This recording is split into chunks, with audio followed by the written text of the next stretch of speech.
Bismillahirrahmanirrahim. Assalamualaikum warahmatullahi wabarakatuh. Innal hamdalillahi nahmaduhu wa nasta'inuhu wa nastaghfiruh wa na'udzu billahi min shururi anfusina wa sayyiati a'malina. May yahdihillahu fala mudilla lahu wa may yudlil fala hadiyalah. Asyhadu an la ilaha illallah wahdahu la syarika lah. Wa asyhadu anna Muhammadan abduhu wa rasuluhu la nabiyya ba'dah. Qala Allah Ta'ala fi kitabihil karim, ya ayyuhalladzina amanu taqullaha haqqa tuqatih wa la tamutunna illa wa antum muslimun. Wa qala ya ayyuhan nas ittaqu rabbakumul ladzi khalaqakum min nafsin wahidah wa khalaqa minha zawjaha wa batha minhuma rijalan katsiran wa nisaa'a wattaqullaha alladzi tasaaluna bihi wal arham innallaha kana 'alaikum raqiba. Wa qala ya ayyuhalladzina amanu taqullaha wa qulu qawlan sadida yuslih lakum a'malakum wa yaghfir lakum dhunubakum wa may yuti'illaha wa rasulahu faqad faza fawzan 'azima. Amma ba'du fa inna asdaqal hadithi kitabullah wa khairal huda huda Muhammadin sallallahu alaihi wa alihi wasallam wa syarral umuri muhdatsatuha fa inna kulla muhdatsatin bid'ah wa kulla bid'atin dhalalah wa kulla dhalalatin finnar. Ikhwana fid din, azzakumullah wa iyyakum jami'an. Alhamdulillah, pada kesempatan malam yang berbahagia ini kita kembali dipertemukan oleh Allah Subhanahu wa taala dalam kondisi yang baik, di tempat yang baik, untuk mendekatkan diri kepada Allah Subhanahu wa taala dengan menjalankan syariat-syariat yang telah diwajibkan kepada kita semua. Insyaallah pada kesempatan malam yang berbahagia ini kita akan kembali melanjutkan kajian kita, yaitu kajian tentang sirah nabawi, sejarah perjalanan kehidupan Nabi Muhammad sallallahu alaihi wasallam. Di mana pada kesempatan yang terakhir kita flashback sedikit supaya nyambung. Pada kesempatan yang terakhir pembahasan kita telah sampai kepada pernikahan Nabi Muhammad SAW dengan istri beliau yang pertama, yaitu Khadijah radhiyallahu taala anha. Di mana Khadijah ini kemarin telah kita bahas, beliau adalah orang yang sangat terhormat sekali, ya. Beliau janda. Ketika dinikahi oleh Nabi Shallallahu Alaihi Wasallam, beliau berusia 40 tahun, ya. Namun beliau memiliki paras yang cantik, ya. Kemudian kedudukan yang tinggi, mempunyai harta yang sangat banyak melimpah, dan dijadikan sebagai wanita idaman bagi orang-orang kaya di masa lalu.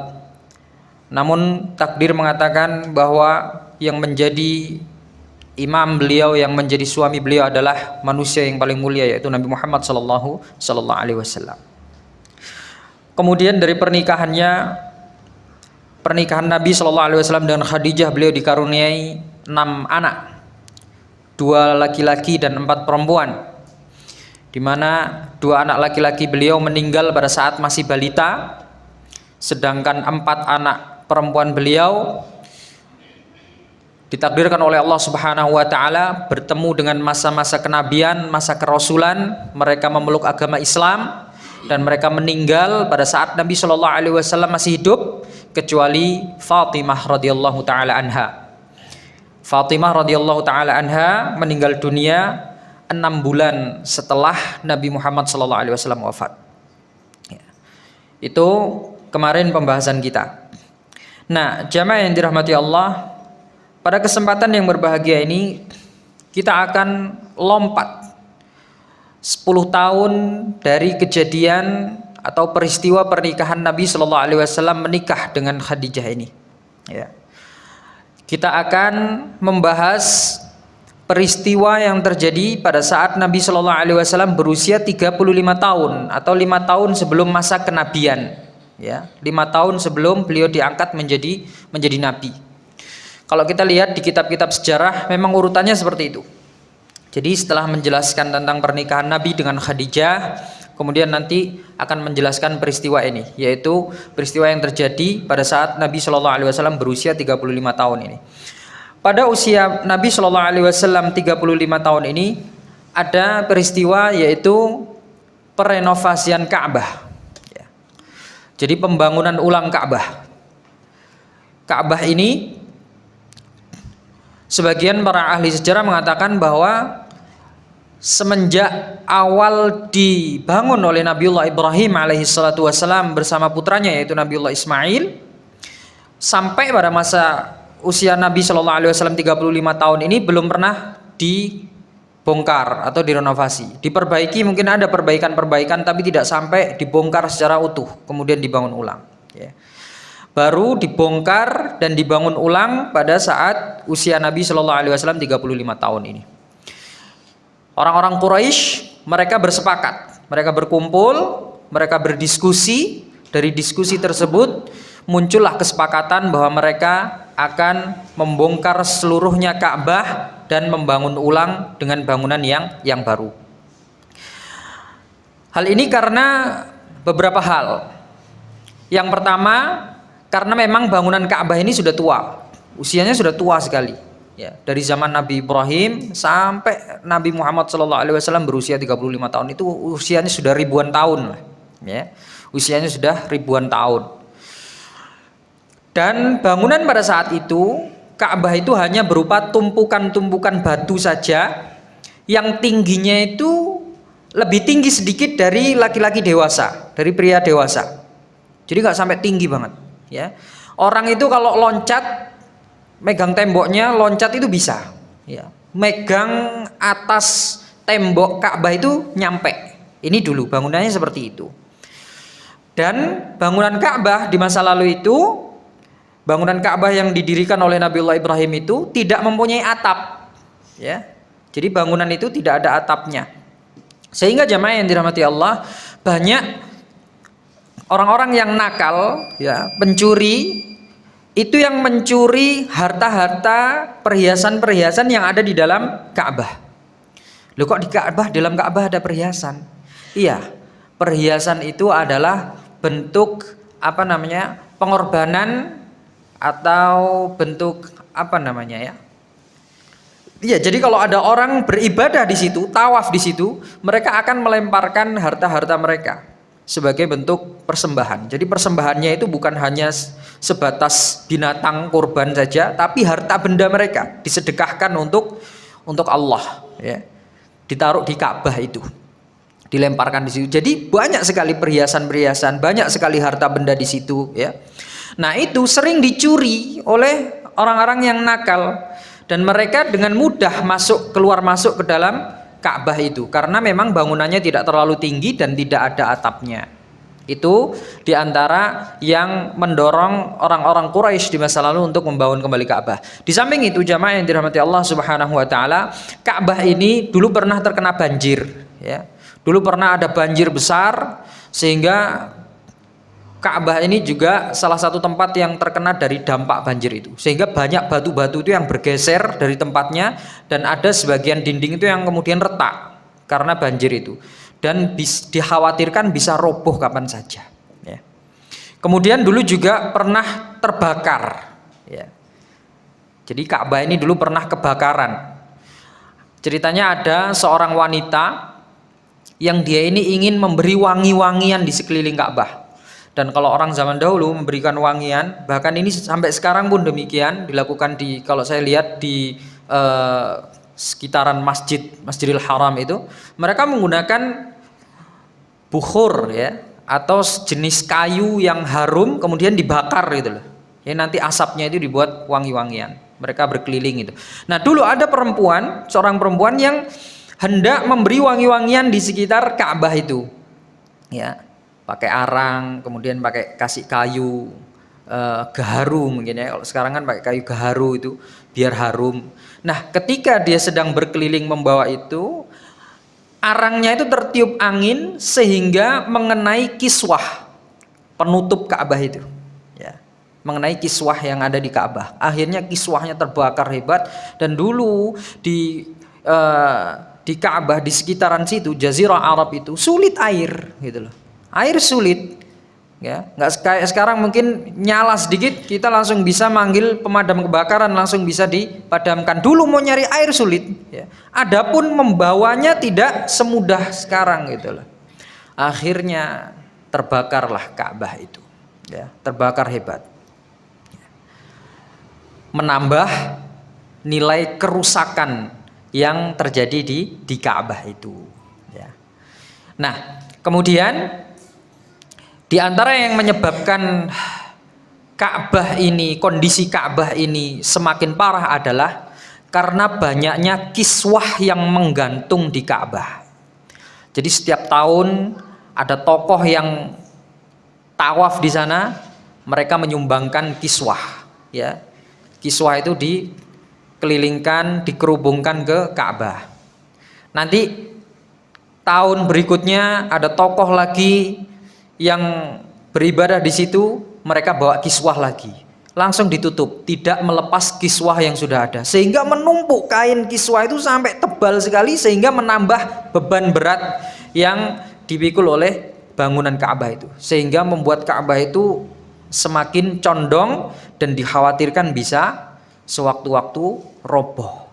Nah, inilah beberapa hal yang kemudian membuat orang-orang Quraisy di masa lalu berkeinginan untuk membangun ulang, ya, membangun ulang bangunan Ka'bah supaya menjadi bangunan yang lebih kokoh dan lebih kuat, sehingga tidak membahayakan orang-orang yang kemudian beribadah di sekitar itu. Nah, jamaah yang dirahmati Allah Subhanahu wa taala, setelah mereka sepakati untuk membangun Ka'bah, maka mereka pun datang ke Ka'bah untuk merobohkannya, ya. Namun jamaah yang dirahmati Allah, sayangnya orang-orang Quraisy itu, orang-orang Arab, bangsa Arab di masa lalu itu, tidak ada dari mereka itu yang ahli dalam bidang arsitektur gitu loh. Jadi mereka nggak paham bagaimana cara membuat bangunan yang kokoh gitu, ya. Kalau mereka melihat di bangsa-bangsa yang lain seperti Persia dan Romawi dan lain sebagainya, bangunannya itu kokoh-kokoh, bangunan yang besar-besar, megah-megah, ya, tersusun dari batu dan pilar-pilar yang besar, kayu-kayu yang kokoh dan lain sebagainya. Sedangkan orang Arab itu bangunannya hanya dari tanah liat atau ditumpuk batu-batu gitu. Nanti kalau bangunannya retak, itu nanti ditempel lagi sama tanah liat. Itu seperti itu. Rumah mereka itu seperti itu. Jadi tidak ada bangunan yang benar-benar kokoh banget, ya. Jadi rumahnya sangat sederhana, butuh perawatan secara rutin, ya. Mungkin setiap minggu atau setiap bulan, ketika ada tanahnya itu retak, ditempel lagi sama tanah liat, ada retak lagi, ditempel lagi sama tanah liat. Mereka nggak mempunyai kemampuan untuk membuat bangunan yang kokoh itu, mereka tidak mempunyai kemampuan itu. Ditambah lagi ketika itu mereka kekurangan bahan, jadi mereka nggak punya, di daerah mereka itu sulit menemukan kayu-kayu yang besar-besar untuk dijadikan pilar, itu sulit. Nah, namun jamaah yang dirahmati Allah, Allah Subhanahu wa taala mentakdirkan bahwa di daerah Jeddah, ya, dekat di situ, ya, di daerah Jeddah itu mereka mendengar kabar bahwa ada dahulu kapal laut yang besar, ya. Itu dimiliki oleh orang-orang Jeddah, oleh nelayan Jeddah. Kemudian kapal itu sudah lama mangkrak. Ya, beritanya dahulu kapal itu pernah tenggelam, sehingga orang-orang yang ada di dalamnya mati semua. Namun kemudian belakangan kapal itu muncul kembali ke permukaan. Nah, dari situ kemudian orang-orang Arab ini mereka bersepakat, kita gunakan kayunya. Jadi dipreteli, kapal itu dipreteli, kayu-kayu yang besar-besar itu dipisah-pisah, mana yang masih bagus, yang layak untuk dipakai. Kan biasanya kayu yang digunakan untuk kapal kan dipilih kayu-kayu yang bagus kualitasnya, yang tidak gampang keropos kalau kena air. Nah, ini cocok digunakan untuk pilar. Mereka pilih mana yang kualitasnya bagus, yang belum keropos, itu mereka singkirkan. Nah, bahan sudah ada, masalahnya adalah tukangnya yang nggak ada gitu loh. Siapa yang bisa bangun ini? Nggak ada yang bisa bangun. Dan orang-orang yang terkenal pintar dalam arsitektur itu, dalam hal pembangunan itu adalah orang-orang dari Persia pada saat itu.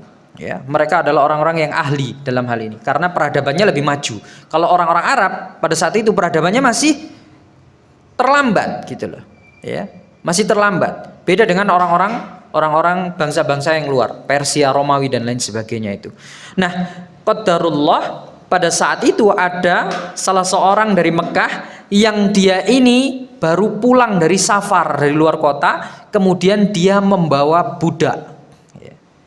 Membawa budak dari Habasyah, dari Yaman atau dari Ethiopia, ya.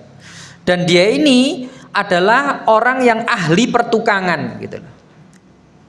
Dia ahli pertukangan, pinter dalam hal arsitektur. Ya. Dalam riwayat lain yang dibawa oleh dia ini adalah orang dari Persia namanya Bakum, memang arsitektur. Ya. Wallah alam mana dari antara kedua riwayat ini yang benar. Intinya mereka mendapatkan orang yang ahli dalam hal pembangunan. Nah, maka dari sini terkumpul sudah. Tukangnya ada, bahan-bahannya juga ada. Ya, tukangnya ada, bahan-bahannya ada, sudah lengkap. Namun jamaah yang dirahmati Allah Subhanahu wa taala, ketika mereka hendak melakukan pembangunan, betapa terkejutnya mereka. Ternyata ketika mereka mau masuk ke dalam Ka'bah itu, mereka melihat ada ular yang sangat besar di sana. Sender. Jadi ular itu berdiri dan sandar di dinding Ka'bah. Setiap kali ada orang yang mau mendekat, ular ini menyerang. Jadi nggak ada yang bisa dekat, nggak ada yang berani mendekat. Akhirnya mereka mengurungkan diri untuk membongkar Ka'bah. Ya, mereka ragu, mereka takut karena ada ular yang besar itu tadi. Akhirnya mereka pulang. Ini kenapa ini? Kok ada kemudian ular yang menjaga di situ? Padahal biasanya nggak ada. Selama bertahun-tahun mereka di situ ibadah dan lain sebagainya nggak pernah nemu ada ular. Ini kok tiba-tiba ketika mau dibongkar, mau dihancurkan, kok ternyata ada ular yang besar di situ yang siap menyerang siapa saja orang yang mendekat. Sehingga mereka bingung dan mereka berdiskusi. Ya. Setelah mereka berdiskusi, akhirnya salah seorang dari mereka mengatakan, mungkin ada harta di antara kita yang hendak kita gunakan ini bercampur baur dengan harta yang haram, ya, dengan harta-harta yang haram. Oleh karena itu, mari kita singkirkan harta-harta yang haram ini. Mahrul baghi, harta dari hasil perzinaan misalkan, ya, upah dari perzinaan itu jangan dipakai untuk bangun Ka'bah. Kemudian harta riba jangan digunakan untuk membangun Ka'bah. Kemudian harta yang dihasilkan dari merampas hak orang jangan digunakan untuk membangun Ka'bah. Dan ini hal-hal yang buruk ini jamaah yang dirahmati Allah sudah menjadi rutinitas bangsa Arab pada masa lalu. Jadi mereka nyari uang itu memang dari hal-hal seperti ini. Judi, menipu, kemudian zina, riba. Di situ sudah penghasilan mereka didapatkan dari situ. Ya.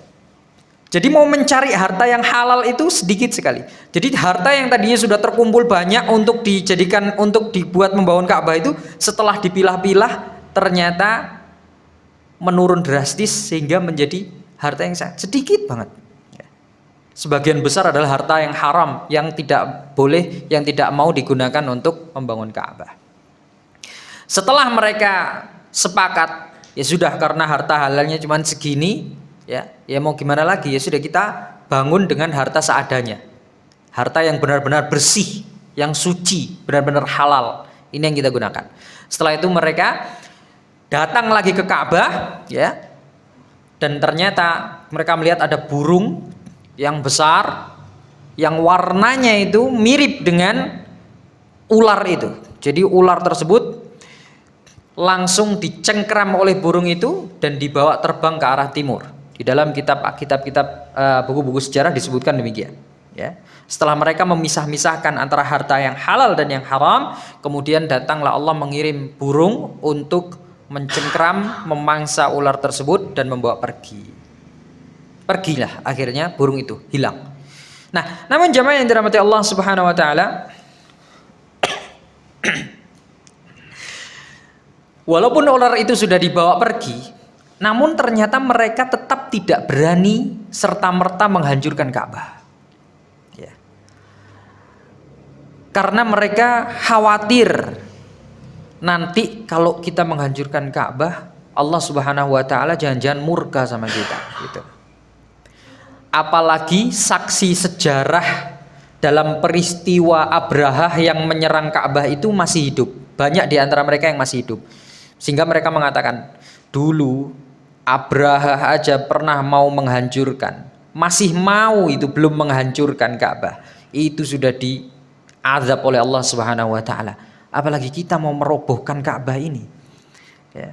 Nanti jangan-jangan datang malapetaka, sehingga mereka ragu. Maju mundur. Ini gimana? Dihancurkan enggak? Dihancurkan enggak? Enggak dihancurkan, enggak direnovasi, kondisinya memprihatinkan. Mau direnovasi tapi dihancurkan dulu, nanti khawatirnya kena azab dari Allah. Hingga mereka ragu. Akhirnya hari itu enggak jadi. Mikir dulu mereka. Keesokan harinya pun demikian. Kumpul lagi di area Ka'bah, diliatin Ka'bah, dipandang-pandang sambil mikir, ini gimana ya? Dihancurin enggak ya? Akhirnya bimbang, ragu, enggak jadi lagi, pulang lagi. Hari kedua demikian, hari ketiga demikian, hari keempat demikian, sampai kemudian datang Al-Walid bin Al-Mughirah, bapaknya Khalid bin Walid, ya, bapaknya Khalid, ya, panglima perang yang tidak pernah terkalahkan itu, ya, namanya adalah Al-Walid bin Al-Mughirah. Datang kemudian Al-Walid bin Al-Mughirah bawa mi'wal, cangkul, ya. Akhirnya dia mengatakan, sudah, coba biar saya aja yang memulai untuk dongkeli batu-batunya Ka'bah ini. Akhirnya dengan cangkulnya dia sambil mengatakan, Allahumma inna la nuridu illal khair. Ya Allah, kami tidak menginginkan sesuatu kecuali kebaikan. Ya. Kami nggak ingin sesuatu kecuali kebaikan. Terus dibaca-baca ini, ya. Allahumma inna la nuridu illal khair. Allahumma inna la nuridu illal khair. Sambil dicongkeli batunya Ka'bah itu. Jadi dia sambil cemas. Dongkeli batu itu sambil cemas. Ya, karena takut kepada Allah Subhanahu wa taala nanti akan menurunkan bencana dan bala kepada mereka. Didongkeli sendiri. Sampai sudah lama keringetan, capek. Akhirnya dia melihat orang-orang Quraisy di sekitar mereka ini di sekitar dia cuman ngeliatin toh. Akhirnya dia panggil, "Wahai orang-orang Quraisy, ayo bantu," gitu loh. Ini saya capek ini, sudah keringetan gobios. Orang-orang Quraisy mengatakan, "Enggak mau. Wallahi kami enggak mau bantu sampai kami tahu kondisimu besok gimana." Enggak berani mereka bantu. Akhirnya sudah Al-Walid istirahat. Sampai datang hari esoknya, ternyata tidak terjadi peristiwa apa-apa, tidak ada sesuatu yang menimpa Al-Walid, dan Al-Walid tetap melanjutkan pekerjaannya. Baru pada saat itu, keesokan harinya, ketika mereka melihat, orang-orang Quraisy melihat, wah, Al-Walid ternyata masih hidup, masih sehat dia. Akhirnya baru mereka mau membantu. Dibongkari Ka'bah itu, didongkeli batunya semuanya, diturunkan semuanya sampai habis. Nah, itu sambil mereka mengatakan, Allahumma la nuridu illal khairi, Allah, tidak ada yang kami inginkan kecuali kebaikan untuk Ka'bah ini. Ya. Sampai kemudian Ka'bah itu berhasil mereka hancurkan gitu.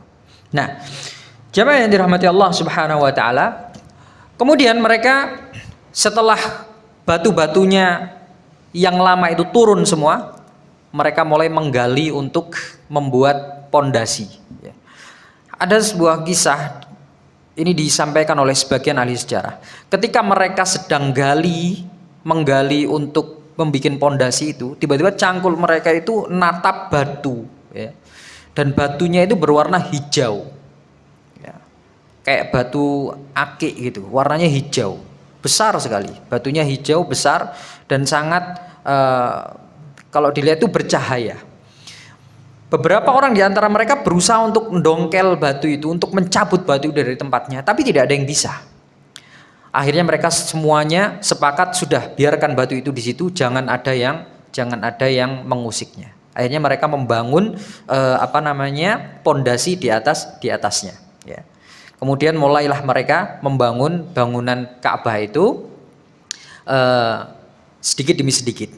Tapi jemaah yang dirahmati Allah, karena uang yang mereka gunakan untuk membangun itu sedikit, tidak cukup mengembalikan bangunan sesuai dengan pondasi awalnya, maka akhirnya mereka memangkas, ya. Sudah kita bangun sesuai dengan harta yang kita miliki ini. Yang penting kita bangun dengan harta yang halal.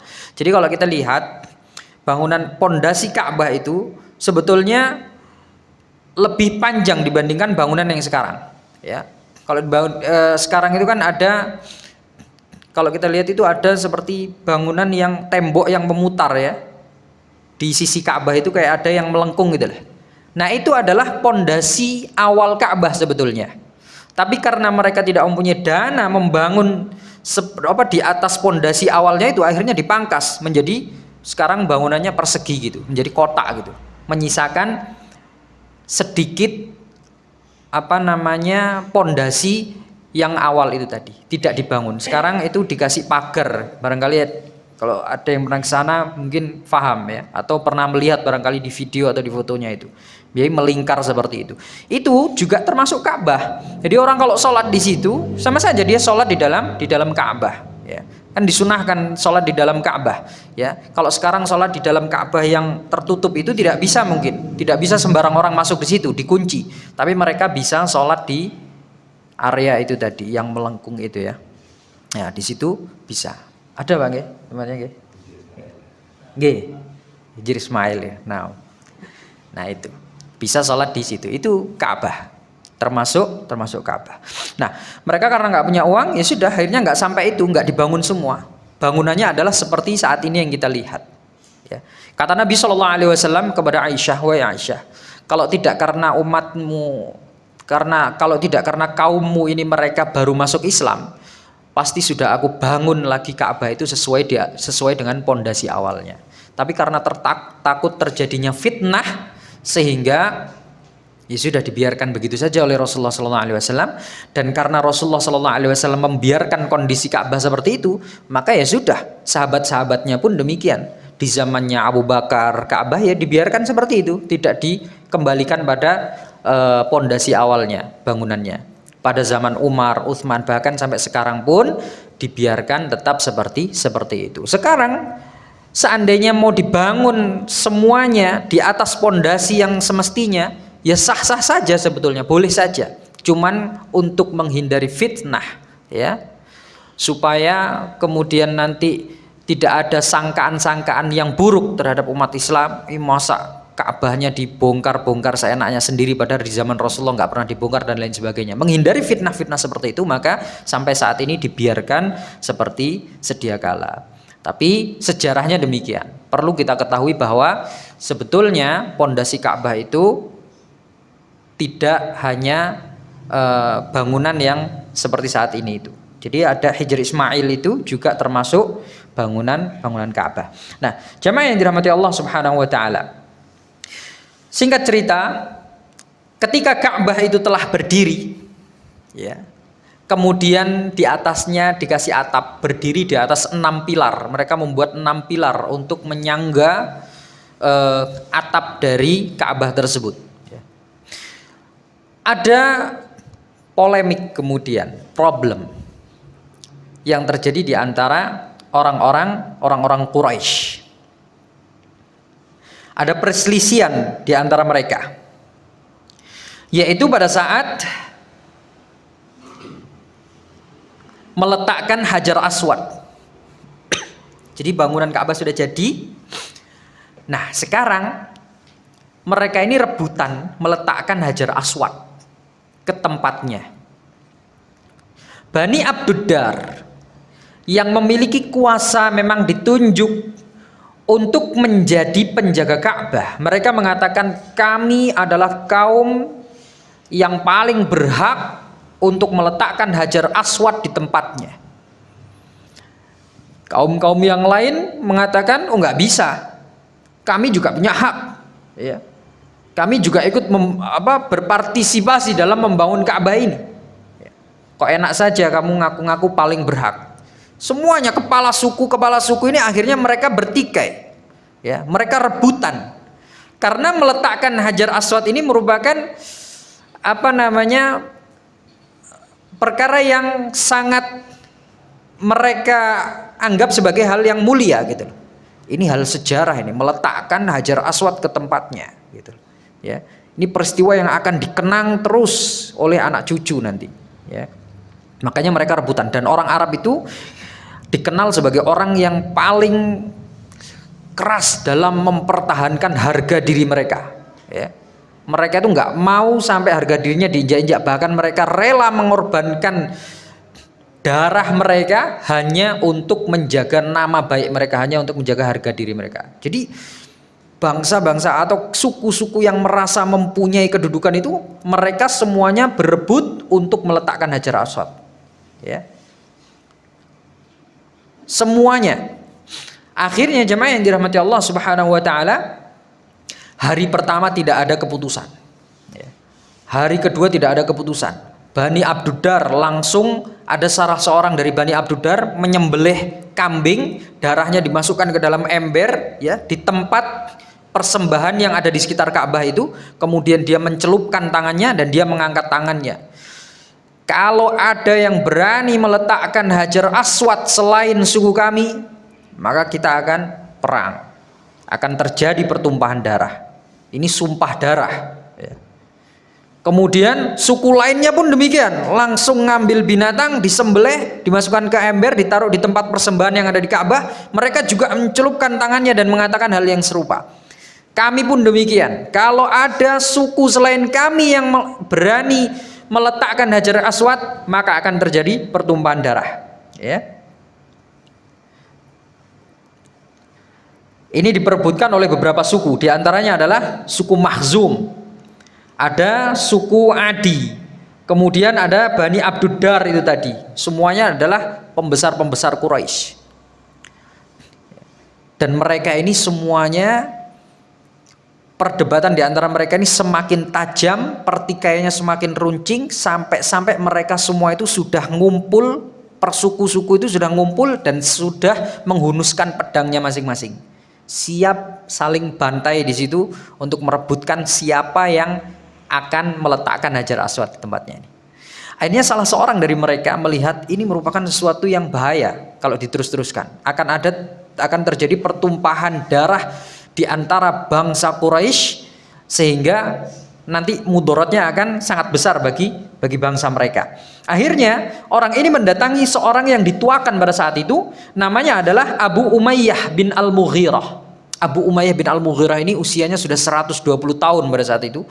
Dia adalah orang yang tua, dituakan, omongannya didengarkan, ya, sering dijadikan sebagai pengambil keputusan ketika ada permasalahan-permasalahan di antara orang-orang Quraisy.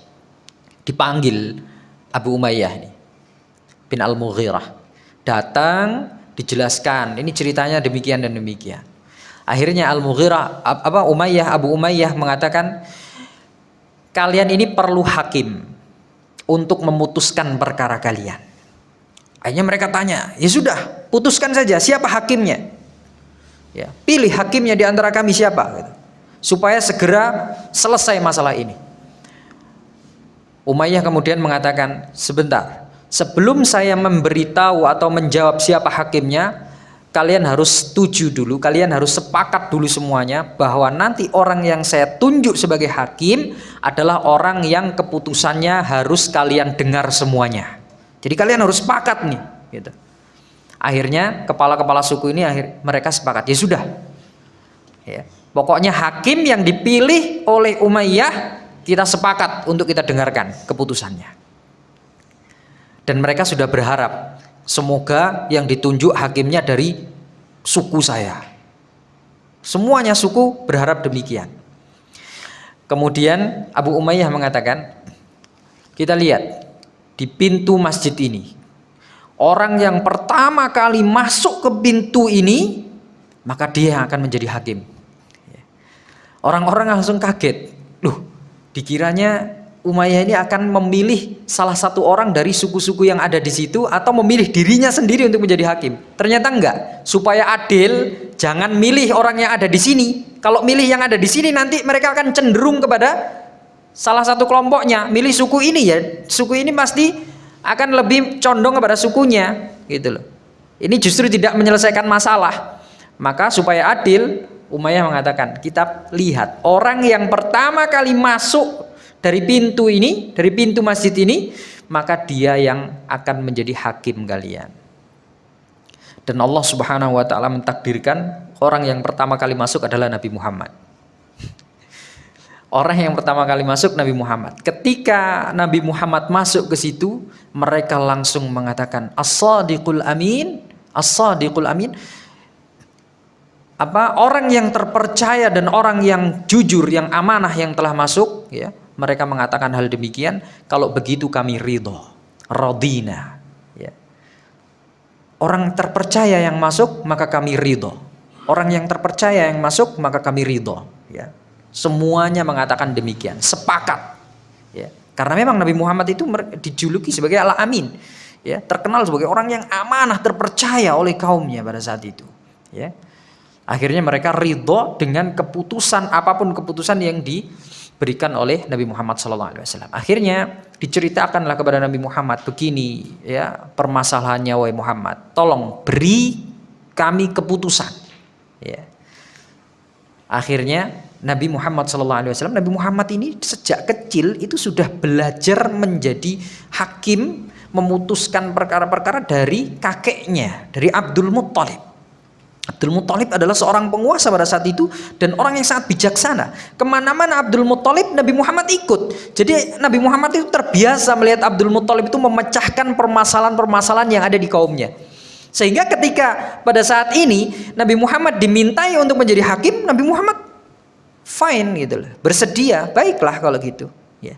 Akhirnya Nabi Muhammad SAW memberikan keputusan yang tidak pernah terpikirkan oleh orang-orang yang ada di situ pada saat itu. Dari sekian banyak orang yang ada di situ, tidak ada yang pernah terfikirkan dengan apa yang dilakukan oleh Nabi Muhammad ini. Nabi Muhammad melepas lapisan jubahnya. Jadi kalau kita lihat orang Arab itu biasanya kalau pakai jubah itu ada dobelannya, ya. Di luarnya itu pakai dobelan jubah gitu.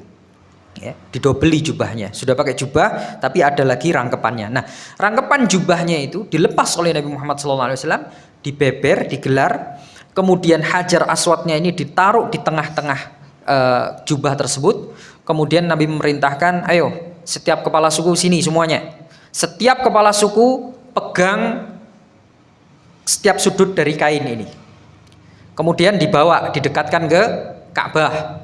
Nah nanti yang meletakkan batunya ke tempatnya saya. Dengan begitu adil sudah. Nah, akhirnya orang-orang Arab pada saat itu yang ada di situ mikir, oh iya, kenapa kok sampai mau bertikai kayak gini aja sudah simple tuh, beres gitu lah. Ya, tapi ya gitulah orang jahiliyah pada saat itu. Mereka tidak terfikirkan sampai ke situ. Akhirnya dilakukanlah apa yang diperintahkan oleh Nabi Muhammad SAW. Setiap kepala suku megang kain itu tadi, dibawa bareng-bareng dekat ke Ka'bah. Setelah itu baru Nabi Muhammad yang meletakkannya. Jadi kemuliaan yang direbutkan sampai hampir menumpahkan darah itu tadi oleh Allah Subhanahu wa taala ditakdirkan diperoleh oleh Nabi Muhammad. Nabi Muhammad ujung-ujungnya yang naruh Hajar Aswad di tempatnya itu. Nah ini ya, bahwa Allah Subhanahu wa taala itu ingin mengangkat derajat hambanya, ingin mengangkat derajatnya Nabi Muhammad di hadapan kaumnya, di hadapan orang-orang Arab itu. Nah, dari peristiwa ini jemaah yang dirahmati Allah Subhanahu wa taala, akhirnya tumbuh rasa kepercayaan yang lebih besar lagi dari orang-orang Quraisy ini kepada Nabi Muhammad. Dianggap sebagai orang yang luar biasa bijaksana. Nabi Muhammad ini bisa menyelesaikan permasalahan yang sampai menimbulkan pertikaian, bahkan hampir menimbulkan pertumpahan darah, tapi diselesaikan dengan mudahnya oleh Nabi Muhammad. Akhirnya mereka semuanya setuju untuk mengangkat Nabi Muhammad SAW ini sebagai penggantinya Abu siapa tadi? Abu Umayyah bin Al-Mughirah, ya. Sebagai pengambil keputusan. Karena Abu Umayyah sudah tua, umurnya sudah 120 tahun gitu. Ya. Akhirnya Nabi Muhammad diangkat sebagai penggantinya Abu Umayyah untuk memberikan keputusan, untuk menjadi hakim-hakim dalam setiap permasalahan yang mereka hadapi. Nah, begitulah jamaah yang dirahmati Allah Subhanahu wa taala. Kemudian bagaimana Allah Subhanahu wa taala mengangkat derajat Nabi Muhammad SAW, dan bagaimana kemudian Ka'bah ini direnovasi untuk pertama kalinya, yaitu pada masa 5 tahun sebelum masa-masa kenabian. Ada beberapa faedah yang bisa kita ambil dari kisah ini. Kata para ulama, diantaranya adalah kita bisa mengambil faedah tentang begitu dalamnya kepercayaan orang-orang musyrik di masa lalu kepada Allah Subhanahu wa taala. Ya. Kita lihat ketika mereka hendak membongkar Ka'bah, betapa takutnya mereka kepada Allah. Betapa takutnya mereka dengan azab Allah Subhanahu wa taala yang akan menimpa mereka. Ini menunjukkan kuatnya kepercayaan mereka kepada Allah Subhanahu wa taala itulah. Ya. Namun demikian, kepercayaan mereka kepada Allah ini tidak membuat mereka kemudian menjadi orang-orang yang beriman serta-merta menjadikan mereka orang-orang yang beriman begitu saja. Karena apa? Buktinya mereka tetap dijuluki sebagai orang-orang musyrik. Ya. Karena di samping kepercayaan mereka kepada Allah Subhanahu wa taala itu, mereka juga menjadikan selain Allah sebagai sesuatu yang mereka peruntukkan peribadatan mereka kepadanya. Jadi di Ka'bah itu terdapat patung-patung berhala-berhala yang sangat banyak, ya, yang mereka yakini bisa memberikan rizki, sehingga mereka kalau minta rizki itu kepada patung-patung itu tadi, bisa memberikan perlindungan, sehingga kalau mereka minta perlindungan datangnya kepada patung-patung itu tadi. Mereka berikan sesaji, sesembahan-sesembahan, kurban-kurban mereka berikan kepada berhala-berhala itu tadi. Sehingga inilah yang membuat mereka menjadi orang yang musyrik. Jadi musyrik itu bukan orang yang tidak percaya sama sekali kepada Allah, bukan. Tapi dikatakan orang itu musyrik adalah dia percaya kepada Allah, namun di samping itu dia mensekutukan Allah dengan yang lainnya. Ya. Membuat partner bagi Allah Subhanahu wa taala untuk diibadahi. Ya. Ini namanya musyrik, syirik. Dan kalau kita lihat ada kemiripan yang terjadi, yang dialami oleh orang-orang di akhir zaman ini. Di mana di akhir zaman ini banyak orang-orang yang sholat, percaya kepada Allah, sholat 5 waktunya nggak pernah putus, tapi minta rezeki kepada selain Allah. Ya. Nggak kepada berhala, nggak kepada patung memang, ya, tapi kepada makam-makam yang dianggap keramat, pohon-pohon yang dianggap keramat, dan lain sebagainya. Ya. Katanya yakin kepada Allah, katanya beriman kepada Allah, katanya percaya bahwa Allah Maha memberi rizki, tapi mintanya itu ke kuburan, ya, ke penghuni kubur itu, yang dianggap sebagai orang yang keramat misalkan, orang yang hebat dan lain sebagainya. Maka inilah yang dikatakan sebagai mensekutukan Allah, menjadikan partner bagi Allah untuk diibadahi. Nah, ini adalah syirik namanya. Ya. Ada orang-orang yang menyangkal hari ini mengatakan masa orang sholat disyirik-syirikan. Enggak. Ya. Orang yang sholat itu tidak menutup kemungkinan bagi dirinya untuk jatuh kepada kemaksiatan, bahkan kemaksiatan yang sangat fatal sekalipun, yaitu kemusyrikan. Gitu. Jadi enggak mentang-mentang sholat kemudian bebas dari dosa, bersih dari dosa, enggak. Kalau dia sholat tapi kemudian minta rizkinya kepada pohon-pohon, kepada Sang Baurekso, kepada Nyi Roro Kidul dan lain sebagainya, ya musyrik tetap jatuhnya. Gitu. Walaupun dia sholat, ya. Jangan memusyrik-musyrikkan orang yang sholat. Lah kalau kenyataannya demikian mau gimana? Gitu. Ya. Jadi orang yang sholat pun tidak menutup kemungkinan untuk terjatuh dalam kemusyrikan. Nah, kewajiban dia ketika dinasihati dan tahu ternyata hakikat yang dia lakukan itu adalah sebuah kesyirikan, maka hendaknya dia bertaubat kepada Allah, bukan mencari alasan untuk membenarkan perbuatannya. Ya. Demikianlah jemaah yang dirahmati Allah Subhanahu wa taala. Apa yang bisa kami sampaikan pada kesempatan yang berbahagia ini, kurang lebihnya saya mohon maaf karena waktunya sudah habis. Insya Allah pada kesempatan yang akan datang kita akan lanjutkan kisah perjalanan kehidupan Nabi Muhammad SAW ini. Semoga kita bisa istiqomah membahas ini sampai peristiwa wafatnya Nabi Muhammad Sallallahu Alaihi Wasallam. Demikian kiranya kita akhiri dengan doa kafaratul majelis. Subhanakallahumma bihamdika asyhadu an la ilaha illa anta astaghfiruka wa atubu ilaik. Wassalamualaikum warahmatullahi wabarakatuh.